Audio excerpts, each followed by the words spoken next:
पीले दांत वाली बहू। रंजना कभी ब्रश नहीं करती थी। उसे कितनी बार उसके माँ बाप ने डांटा, लेकिन उसका कोई असर उस पर होता ही नहीं था, जिस कारण से उसके दांत पीले पीले हो जाते हैं। शादी के बाद अरे बहू, वैसे तो तुझ में कोई कमी नहीं है, पर तेरे दांत इतने पीले कैसे हैं बेटा? कैसे मतलब? कोई सर्जरी थोड़ी ना कराइए। वो तो क्या नाम, मैं ब्रश नहीं करती थी तो पीले हो गए। अब क्या करूं? आप कहें तो लाल करवा लूं या फिर काले? यार ये क्या है, क्यों माँ से लड़ रही हो? लड़ रही हूँ? अरे मैं लड़ रही हूँ या ये बोल रही है कि दांत पीले हैं, पीले। अरे तपस्या थोड़ी ना की है इन्हें पीले करने के लिए। बकायदा ब्रश नहीं किया है 20 साल तक, तब जाकर।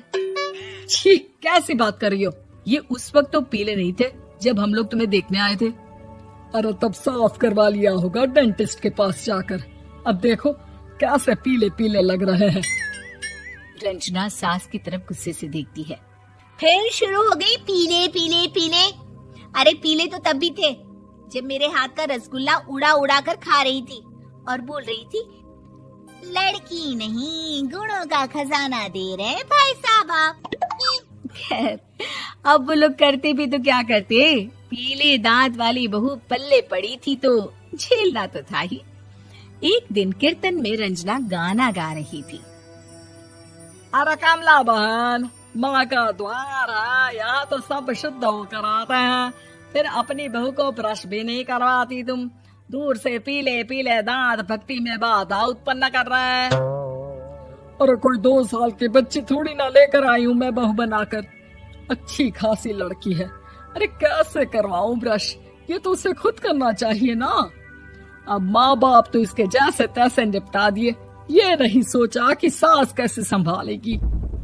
सास बहू को लेकर घर आ जाती है, लेकिन सोच लेती है कि अब इसे लेकर कहीं नहीं जाएगी। अगले रोज बहू कहती है, अरे क्या हो गया, मंदिर नहीं जाना क्या? कीर्तन का वक्त हो रहा है। मेरी मधुर वाणी से कान्हा जी जागते हैं और सोते हैं। आप तो जानती है ना उनकी भक्ति में कितना मन लगता है मेरा। वो क्या है ना, तबीयत ठीक नहीं लग रही है मेरी, आराम करूंगी मैं।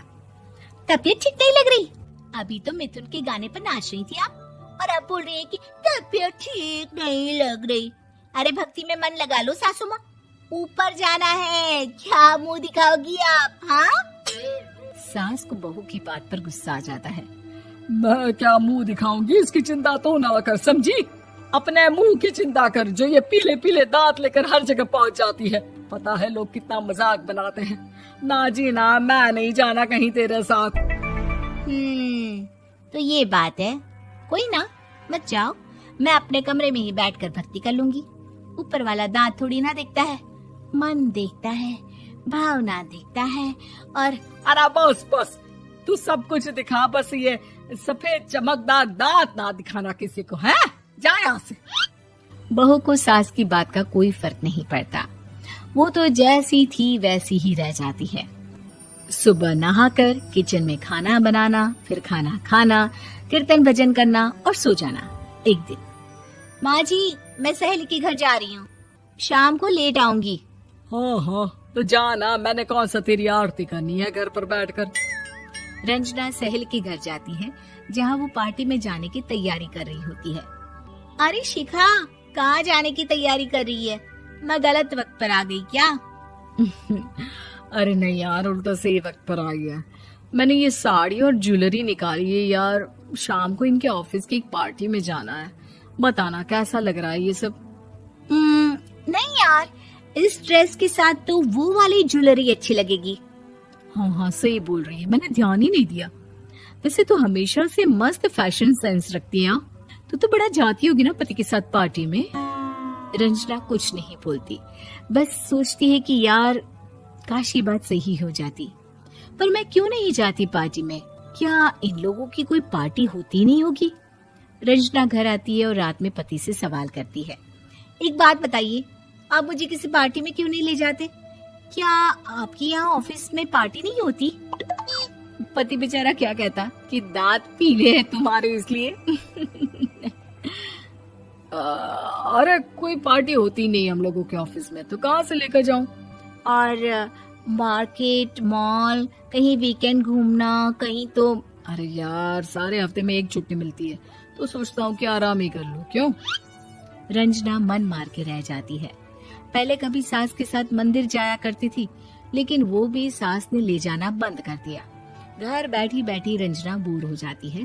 तभी उसे आइडिया आता है और वो मायके जाने का सोचती है।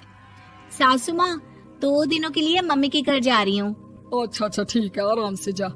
और हाँ, माँ से कुछ अच्छी आदत सीख कर आना कि कैसे शरीर के हर भाग की तरह दांतों की सफाई भी जरूरी होती है, समझी? शुरू हो गई ना आप। वो लोग आपकी तरह नहीं है कि छोटी छोटी बात का बतंगड़ बना दे। उन लोगों के लिए मैं मायने रखती हूँ, ना कि मेरे पीले पीले दांत। रंजना माँ को बिना बताए उन लोगों को सरप्राइज देती है, लेकिन जैसे ही वो दरवाजे पर पहुंचती है, अंदर देखती है कि घर वाले कहीं जा रहे होते हैं। अब माँ, काश रंजना दीदी के दांतों वाली प्रॉब्लम नहीं होती, तो वो भी हम लोगों के साथ चलती ना बुआ जी की बेटी की शादी में। हाँ बेटा, लेकिन अब उसे कौन समझाए कि उसको उसके पीले दांत नहीं दिखते, लेकिन उसके आसपास के लोगों को कितना एम्बैरेसिंग फील कराते हैं। मुझे तो कितनी बार उसके स्कूल की टीचर ने शिकायत की कि उसके साथ कोई लड़की बैठना भी नहीं चाहती, और ना ही कॉलेज में कोई उससे बात करना चाहता था। लेकिन पता नहीं क्यों उसे ये बात समझ में ही नहीं आती। कोई कमी नहीं है उस लड़की में, बस यही कि दांत पीले हैं। वो तो भला हो जीजा जी और उनकी माँ का, जो दीदी को जैसी है वैसे ही रखा हुआ है। रंजना को अपने घर वालों की बात सुनकर बहुत दुख होता है। वो सोचती है कि वो क्या करे, लेकिन फिर वो सीधा डेंटिस्ट के पास जाती है, अपने दांत चमकाती है और कसम खाती है कि वो रोज ब्रश करेगी। अरे क्या हो गया?